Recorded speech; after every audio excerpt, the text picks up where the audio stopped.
Selamat siang Bapak. Siang. Perkenalkan, saya Nurul Fiani dan ini Saya Anggendra Bagusupriana. Ya. kita berdua dari mahasiswa STAI Duta Bangsa Pak. Jadi di sini kita untuk memenuhi tugas UAS kita. Mohon bantuannya ya Pak. Baik. Mengenai masalah Sistem bagi hasil. Sistem bagi hasil dalam produk keuangan syariah. Sistem bagi hasil. sistem bagi hasil. Jadi mungkin kita akan bertanya beberapa pertanyaan mengenai itu Pak. Palingan untuk awalan sih kita mau bertanya dulu untuk BSI ini kira-kira secara garis besar untuk perbankan syariah ini terfokus pada sistem bagi hasil yang seperti apa? Baik, Assalamualaikum warahmatullahi wabarakatuh. Perkenalkan saya Ismail. Ya memang saya di sini sebagai marketing yang membawahi segmen pembiayaan produktif. Gitu. Ya ruang lingkupnya memang bisa diartikan ya pembiayaan yang berbasis bagi hasil. Ya, paling sebelumnya saya bicarakan BSI keseluruhan dulu ya. Highlightnya BSI itu adalah memang hasil merger 3 bank, gitu, bank-bank syariah, terutama memang anak bank-bank BUMN dari Bank Syariah Mandiri, dibawa dari Bank Mandiri, dari Bank BNI Syariah, sama dari Bank BRI Syariah. Kita memang merger 3 bank dari tahun di 2021, kita merger sampai sekarang. Nah, terkait memang kita sama seperti bank umumnya ya, gitu loh. Kita pengumpulan dana dari pihak ketiga, atau dari deposan atau dari nasabah. Nah, terus kita salurkan ke pembiayaan yang insya Allah bisa menguntungkan untuk banknya, untuk nasabah-nasabah kita yang taruh dana di BSI gitu. Emang kita kembalikan lagi ke bagi hasilnya ke pihak ketiga atau nasabah kita. Nah, terkait bagi hasil memang kita emang bank syariah ya, bank syariah yang pedomannya nggak hanya dari pembiayaan gitu loh, dari sisi pendanaan baik berupa tabungan, giro, sama deposito gitu loh. Yang tiap bulan misalkan nasabah mempercayakan dananya ke kita, nah kita salurkan gitu, kita salurkan lagi misalkan dari tabungan bagi hasilnya misalkan ekuivalennya berapa nih, dari giro berapa atau dari deposito berapa gitu. Nanti memang kita lempar lagi nih dananya, kita hanya perantara aja dia. Ini dana-dana memang dari nasabah kita alurkan ke sifatnya sektor produktif atau sektor konsumtif gitu loh. Produktif itu misalkan di bagian saya nih, misalkan ada perusahaan atau usaha atau perorangan gitu yang misalkan yang bisnisnya membutuhkan modal kerja atau buat investasi gitu kan, itu kita berikan gitu. Tapi memang kita ada analisa lagi gitu loh. Analisanya memang dari misalkan analisa pendapatan dari perusahaannya atau usahanya gitu. Dan terakhir memang kita memang harus ada agunan juga gitu ya. Kita itu sektor produktifnya. Nah, kalau untuk yang pembiayaan konsumtif kita juga ada gitu loh. Sifatnya misalkan karyawan yang berbasis orang yang berbasis penghasilannya tetap atau karyawan baik itu PNS atau karyawan swasta atau BUMN, kita juga bisa memfasilitasi dalam hal kebutuhan untuk pembelian rumah baru, rumah second atau rumah bekas. Bahkan kita juga namanya bisa refinancing gitu. Orang sudah punya rumah gitu, terus dia butuh nih dananya, butuh dana misalkan untuk renovasi, untuk pendidikan, misalkan untuk terserah sih, yang penting tujuannya konsumtif gitu. Jadi kita juga bisa memfasilitasi itu. Terus kita juga ada namanya pembiayaan yang berbasis mitra guna, tapi memang itu syaratnya harus payrollnya di kita, gajinya di kita gitu. Dan itu nggak pakai jaminan gitu. Kalau yang berbasis pembelian rumah itu memang agunannya rumah tersebut gitu, yang kita jaminkan. Nah, kalau misalkan yang mitra guna memang itu misalkan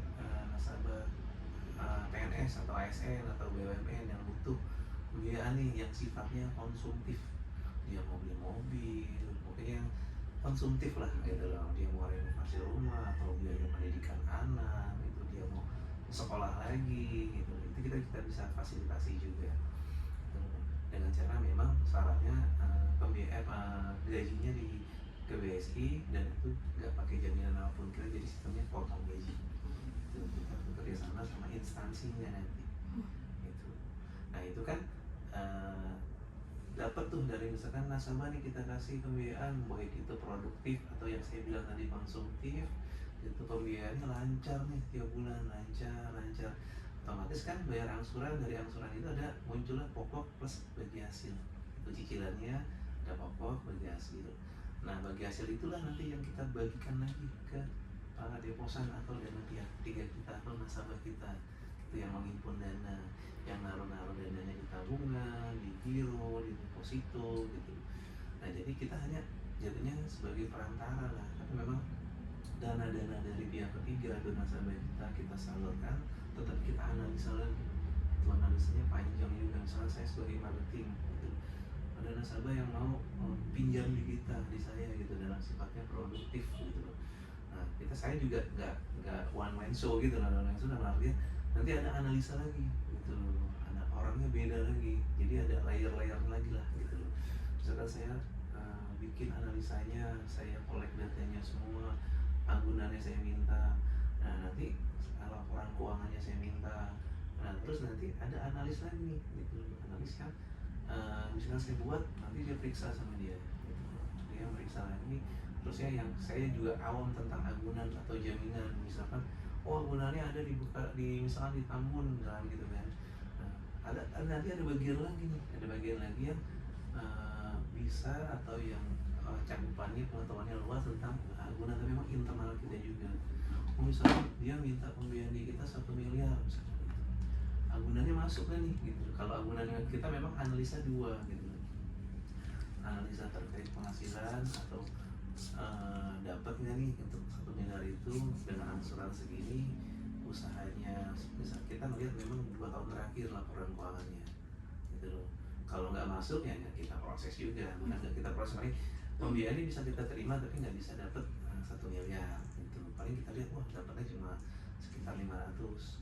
Nah ada yang kedua memang aspek agunannya misalkan yang maju 1 miliar, tapi agunannya kita appraisal nih sama appraisal internal BSI kita, nggak masuk cuma 800 juta, ya nggak bisa juga gitu.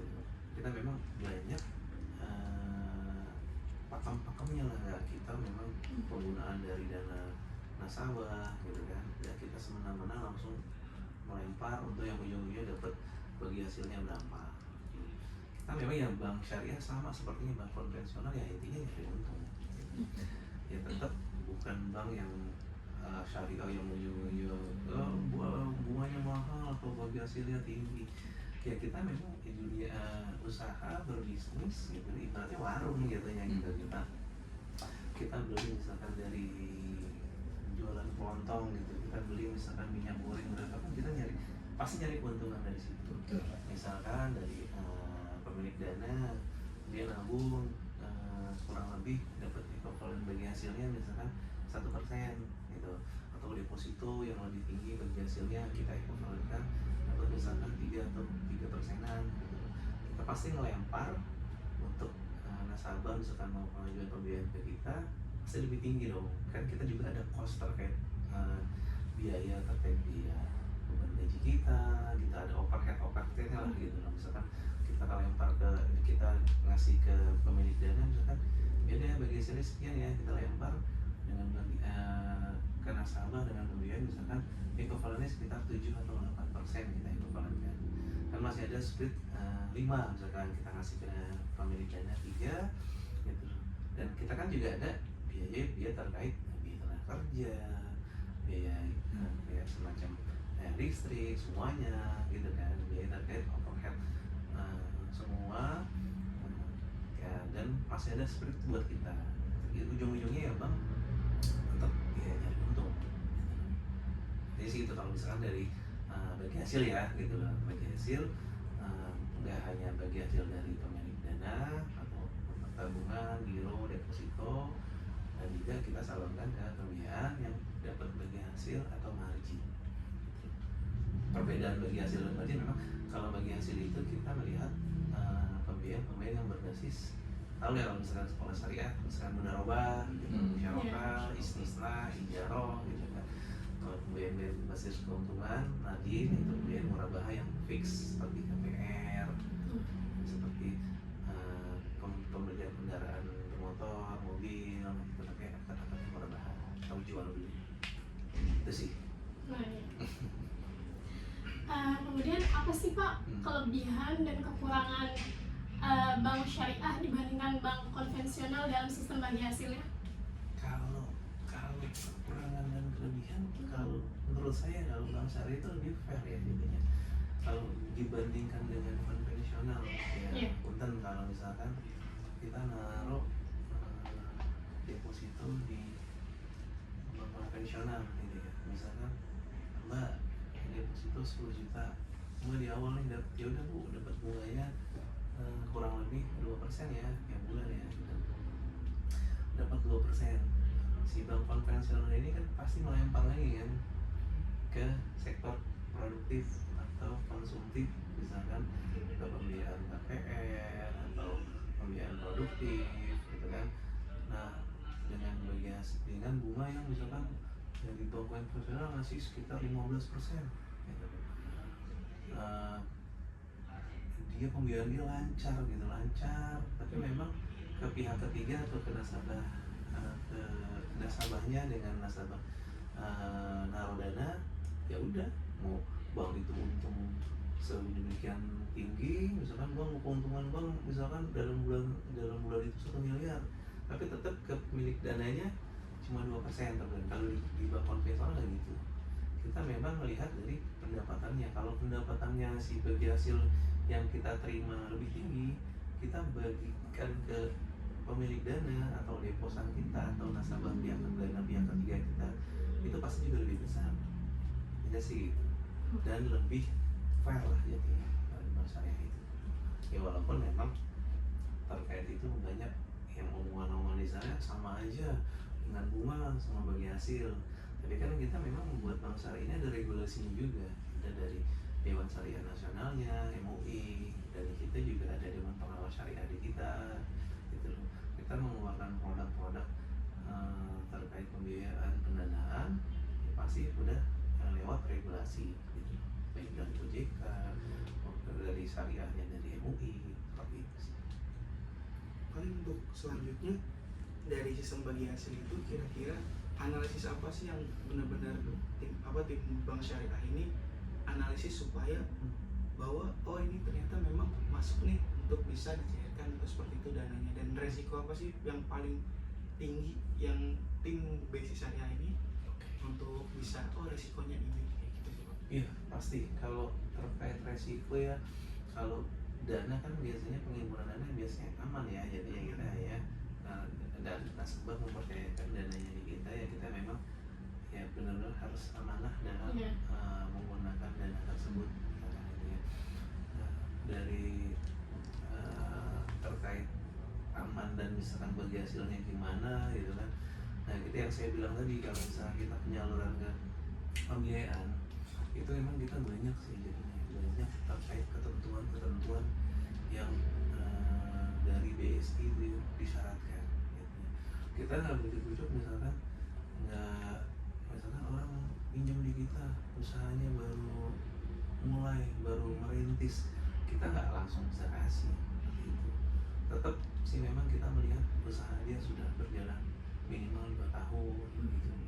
Bisa dilihat dari misalkan kalau di bagian saya ya gitu, bagian saya melihat mutasi rekeningnya Mas bener nggak nih gitu, tercermin nggak nih dengan misalkan orang jual ini atau produksi ini dijual, kan pasti kan pembayarannya nggak hanya cash aja gitu. Kita mewajibkan memang 50% transaksinya tercermin buat bukti kita, bukti saya keris, bukti saya ke pemutus, oh iya bener transaksinya masuk nih, minimal tercermin 50%, itu ketentuan di kita.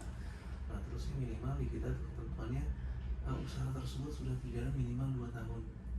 Itu dilihat 2 tahunnya ya paling gampang kalau misalkan ya ada legalitasnya, Dan misalkan ada usaha, ada NIB-nya kan kita bisa lihat, oh iya benar NIB-nya dari misalnya 2023 atau 2022 itu udah masuk kriteria kita gitu loh. Dan kita juga melihat gitu, kita by checking juga dalam artian misalkan perusahaan A, pengurusnya, direktur, komisarisnya, kita lihat tuh by checkingnya bagus nggak, dia ada pernah nunggak nggak gitu loh, punya pemilihan yang historinya dia ada tunggakan atau enggak, kita lihat dari situ juga gitu loh. Kalau misalkan ada pembiayaan nunggak atau macet itu nggak bisa di kita gitu loh. Intinya sih itu misalkan sama kita lihat kalau misalkan di saya gitu di bagian pembiayaan produktif, laporan keuangannya gimana nih, bagus nggak 2 tahun terakhir gitu. Nah kalau laporan keuangannya minus, kita juga ada proses gitu. Kita melihat dari histori transaksinya dia, histori penjualannya dia berapa. Untuk selanjutnya kira-kira nasabah ini dapat apa, transparansi seperti apa sih Pak untuk di Bank BSI ini? Kalau transparansi terkait penghimpunan dana kita transparan gitu, terkait misalkan dari hasil yang diterima tiap bulan gitu kan, kita menyediakan kalau misalkan dia punya tabungan, dia bisa melihat, bisa dibilang namanya kita ada aplikasi mobile banking namanya Beyond gitu, yang aplikasi terbaru kita. Nah itu bisa misalkan dia mau lihat 24 jam atau apa, kita bisa gitu. Dan itu juga tidak ada penambahan biaya administrasi di kita terkait fasilitas karena include gitu. Kalau bisa bikin buka rekening, ya dapat fasilitas tersebut dengan ATM, e-channelnya salah satunya mobile banking gitu.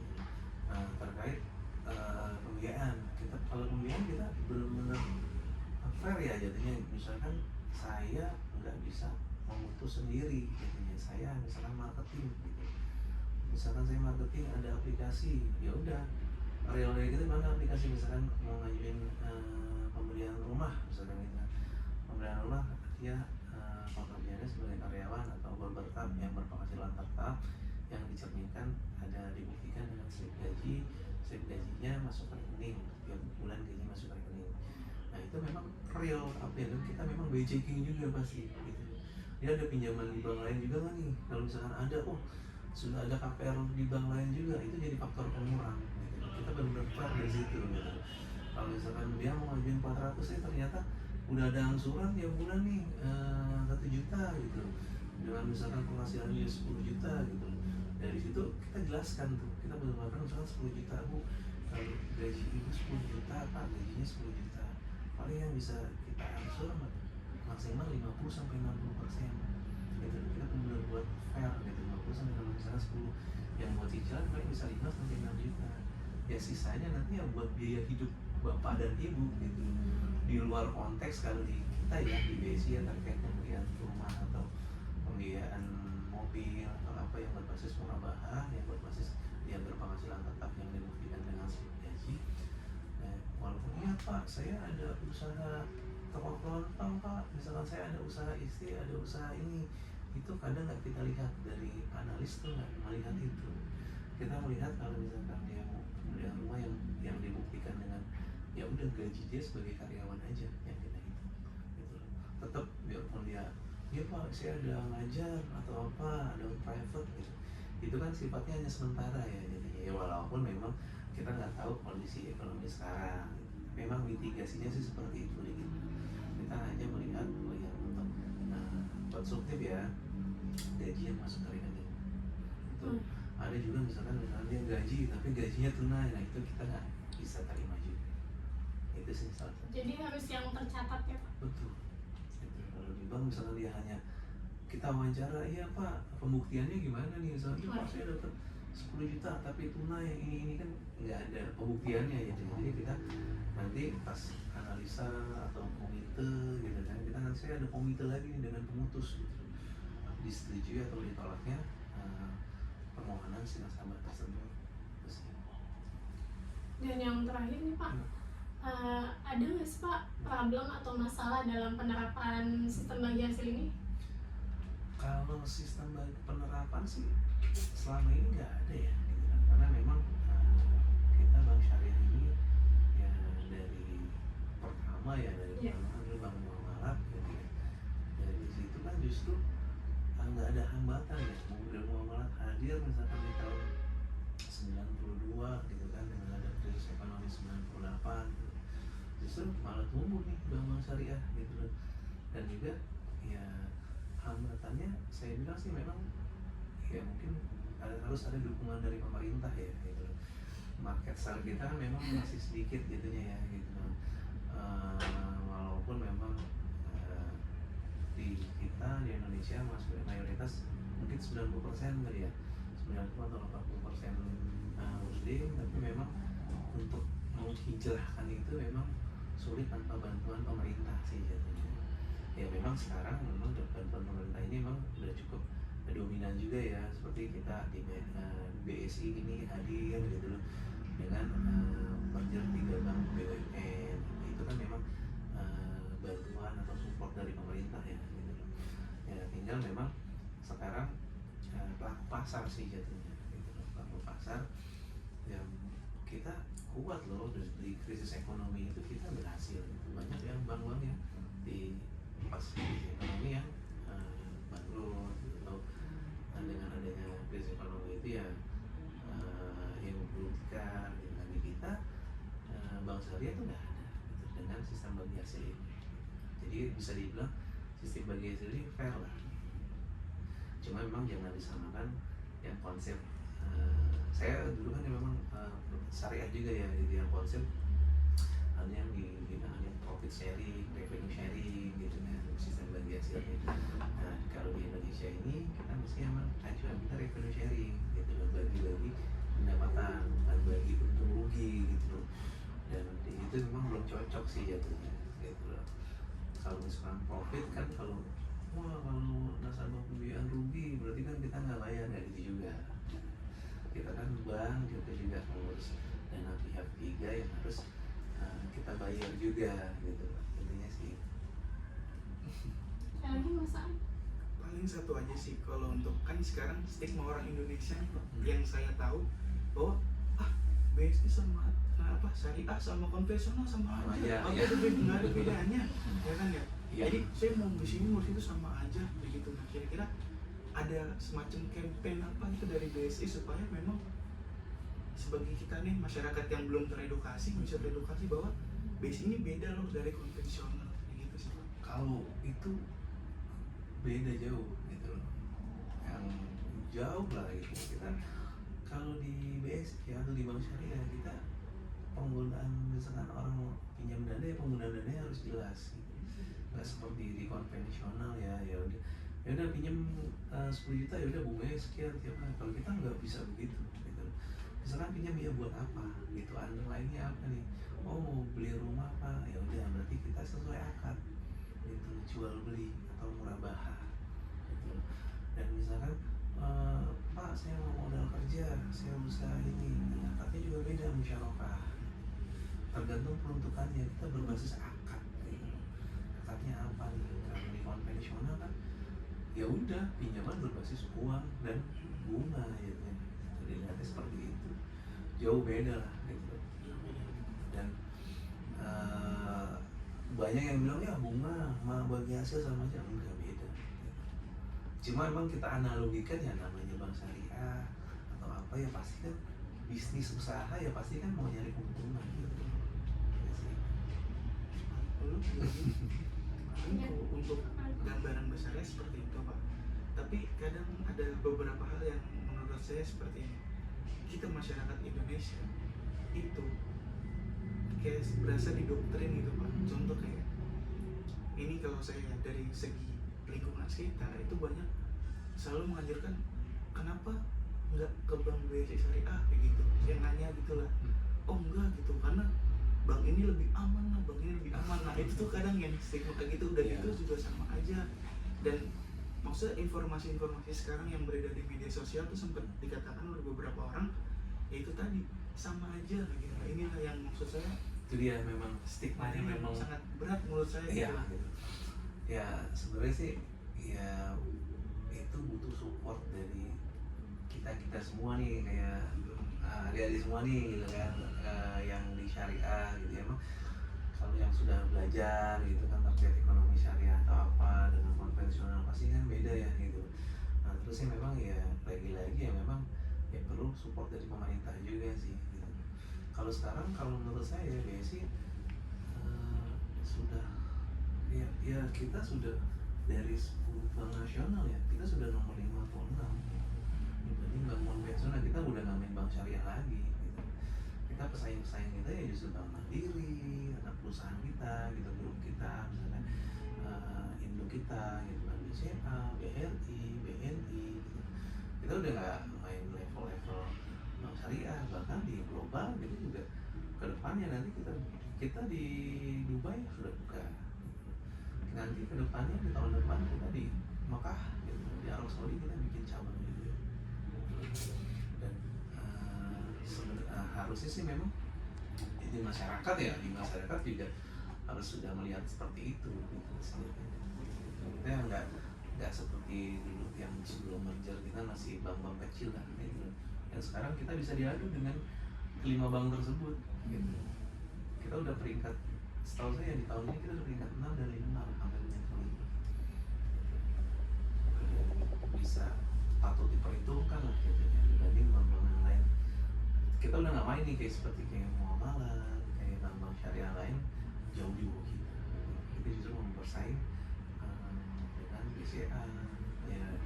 Terbukti ya kita sekarang dengan update yang tadi di channel kita, mobile banking kita yang bernama Bion ini, kita mau yang transaksinya memang harus di kita nggak hanya orang cuma nabung nih gitu. Sekarang kita mau main ekosistem yang lihat semuanya di kita, mau belanja dari kita semua, usaha di kita semua gitu. Kita mau memang yang mau bersaing dengan bank tersebut gitu, bank di atas kita. Kebetulan saya juga nasabah BSI, Pak. BSI ya. Iya.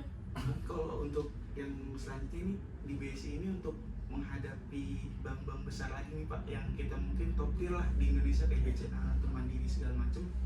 Dari segi kalau mereka kan sudah go public lah, sudah ada saham segala macem. Kalau di kita juga udah go public gitu. Pas merger kemarin yang sudah go public atau terbuka itu kan dari BRI Syariah ya. Sekarang BSI juga yang udah go public. Misalkan adik-adik nih mau beli saham BSI bisa gitu. Go public, misalkan masyarakat mau beli saham BSI bisa gitu. Dan harga sahamnya juga ada juga gitu loh.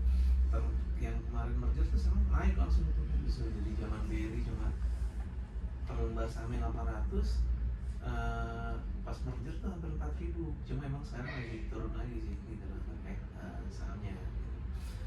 Dan juga memang ya untuk mengalahkan bank tersebut ya sekarang memang kita lagi ngincer tabungan atau yang dana murah gitu ya. Dana murah memang itu effort kita loh, ekspansi orang yang nabung kita nih, jangan hanya deposito yang bagasinya tinggi gitu.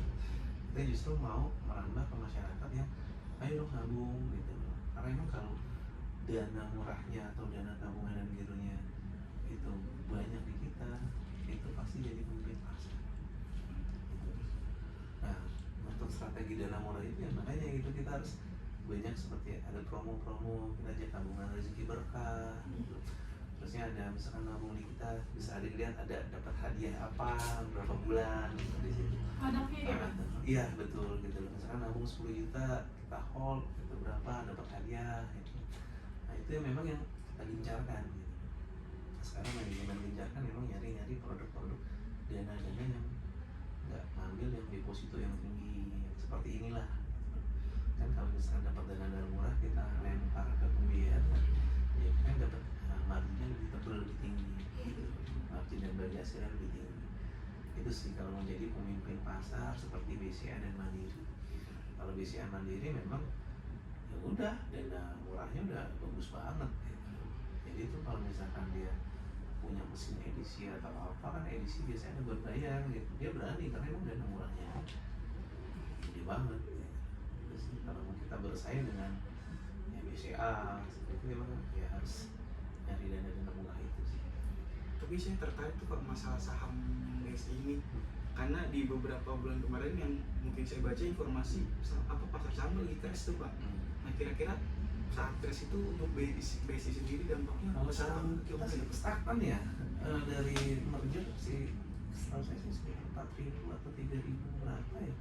Sekarang juga masih kisaran segitu sih, masih stabil masih pasti ya. stabil. Stabil karena dari yang saya baca gitu kayak sebagai banyak investor muda nih itu pada kayak menjerit Pak, wah ini saham kita hancur nih, saham kita hancur kayak gitu. Maksudnya saya lihat juga beberapa top bank memang hancur nih sahamnya nih, turun banget, tapi maksudnya kalau dari BSI stagnan aja, tidak ada yang turun yang gimana. Oke sih. Karena memang ya pemilikan BSI ini ya mayoritas masih punya Bank Mandiri gitu. Saham terbesar memang punya Bank Mandiri, selebihnya BRI memang saham mayoritas Bank Mandiri sih. Tapi pengaruhnya besar nggak sih Pak ketika Bank Mandiri mengalami crash atau gimana? Itu Enggak juga sih, BSI-nya cuma memang pengambil keputusan strategi ya dari Bank Mandiri lah gitu. Namanya kita anak perusahaan ya, kita sekali target berapa ya itu semua dipegang sama Bank Mandiri. Ya Bank Mandiri tetap ya pemerintah juga sih. Oke, untuk terakhir Pak mungkin bisa ke kamera harapan dari BSI sendiri buat baik. perbankan di syariah Kalau Indonesia. untuk harapan dari BSI ini sebenarnya kita butuh support ya dari adik-adik sekalian nih gitu yang berkecimpung gitu kan, yang kuliah di bidang perbankan syariah gitu kan.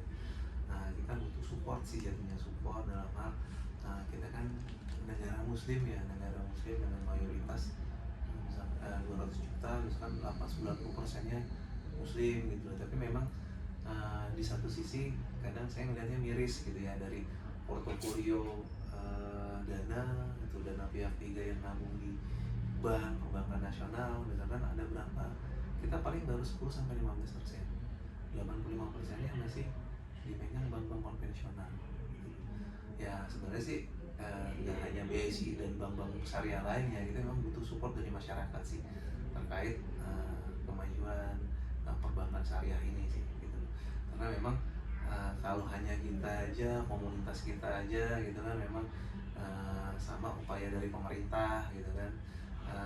Untuk sekarang sih memang pemerintah sudah membantu banget sih terkait perbankan syariah ini. Kedepannya sih mudah-mudahan di tahun 2030 lah gitu kita jadi ya minimal 25% sampai 30% dana-dana di Indonesia ini di perbankan ini kita kuasai juga gitu. Jangan sampai cuma 10 sampai 50% dilihat dari mayoritas masyarakat Indonesia ya mayoritas muslim. Paling itu sih dari saya. Oke. Paling itu aja Pak yang kita tanyain, dan makasih juga nih buat Bapak waktunya meluangkan waktu. Banyak banget ilmu yang kita dapat kali ini. Mudah-mudahan dengan adanya perbincangan kita hari ini Itu apa sih, UAS apa? untuk keluar juga sama sekalian ini. Ini nanti rencana kita bakal upload di YouTube juga Pak. Oh iya. Iya bakal upload di YouTube. Jadi kalau dosen kita intinya tuh kita bisa atau enggak kita coba dulu. Karena orang itu nggak ngeliat orang-orang yang pintar kata dosen itu berarti ngeliat itunya sih. 6 Pak. Semester 6 sekarang. Di sini juga banyak anak magang, tapi ya semester akhir sih. Semester akhir. Sih harapannya Anak sih magang ya ada 4 orang, sekarang 2 orang, tiap bulan ada aja. tiap bulan ada aja. Tiap bulan magangnya Pak. Ada yang udah 2 bulan gitu kelar, tapi tetap ada orang-orang baru masuk lagi. Berarti info magang di sini. Iya. Info magang di sini. Selanjutnya kayak semester besok ya kita magang. Iya semester besok kita udah mulai magang. Udah mulai magang. Iya udah mulai magang. Anak Paiwan nomor 1. Nomor 1 Pak. Oh gitu. Soalnya kan kemarin tuh kita dapat tugas begini, tapi kita minta dari dosen dari kampus seperti apa gitu. Oke. Oh gitu. Kalian bebas cari aja kayak gitu. Cari tepatnya di mana kalian bisa dapat informasi yang valid kayak Iya. gitu tanpa harus ada katanya kayak gitu sih Pak. Terus kali ini. Nah kemungkinan ini kan nggak cuma sebenarnya langkah awal penelitian ini tuh baru di angkatan kita Pak untuk UAS ya. Iya. Seharusnya penelitian kan untuk jurnal, makalah ke skripsi atau ini kayaknya dosen tuh berpikir ini buat pembelajaran adik-adik kita nanti, jadi continue terus. Jadi kita bikin buat media dia. Iya. Mungkin itu aja sih. Iya, mungkin itu aja. Iya, normal. Makasih Pak Ismail. Ya, makasih Pak waktunya Pak, semoga kita bisa bertemu di lain waktu. Siap. Salam Pak Iwan ya. Terima kasih.